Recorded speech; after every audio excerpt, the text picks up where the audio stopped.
Zonja Leskaj, duhet të kaloj në një dimension tjetër, që është dhe ai më i njohur në fakt për publikun shqiptar, që është dimensioni politik.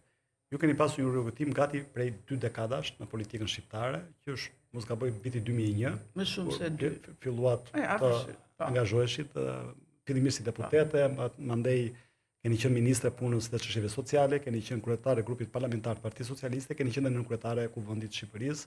Natyrisht duke pasur njëkohësisht dhe disa portofole ndërkombëtare, si në kryetare e Asamblesë Përgjithshme të Këshillit të Evropës, drejtuese disa komisioneve parlamentare, tjera me radhë.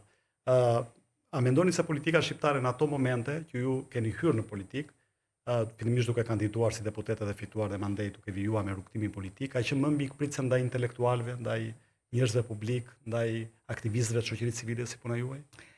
Sa sot? Unë kam qenë e para që kam hyrë nga shoqëria civile.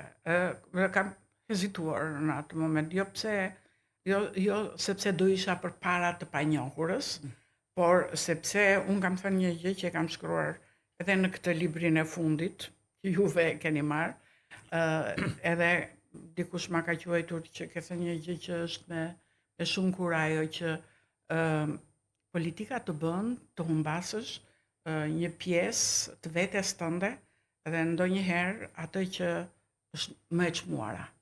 Do të thotë që ka po i dekorajoni të rinjt me këtë shprehje.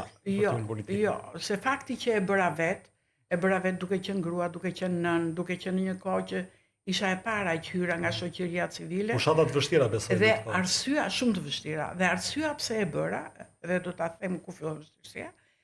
Arsyeja pse e bëra ishte që ishte morale, sepse unë thash që unë kam luftuar shumë për gratë dhe kam predikuar shumë për gratë, atëherë unë nuk do kem fytyrë që të dalë dhe t'ju them grave që angazhohuni në politikë. Do të thënë angazhohuni ju, po unë nuk e bëj për veten. Ju keni kandiduar magjoritar, mos gaboj në magjoritar dhe jam partizane majoritarit. E di pse?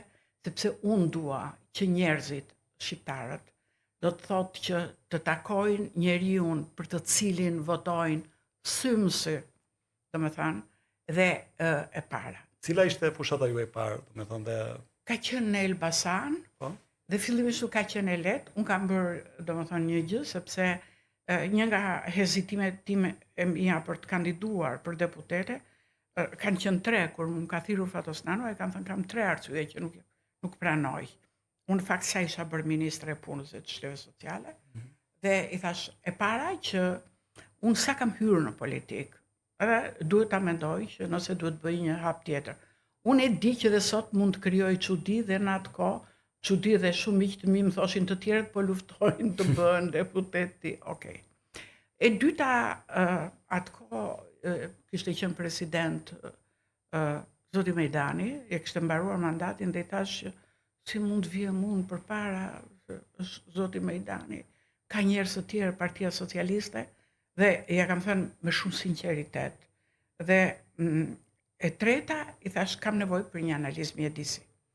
Unë nuk mund të shkoj të kandidoj, që të më qarkulloj emri, apo që të marr, domethënë ndonjë kredit.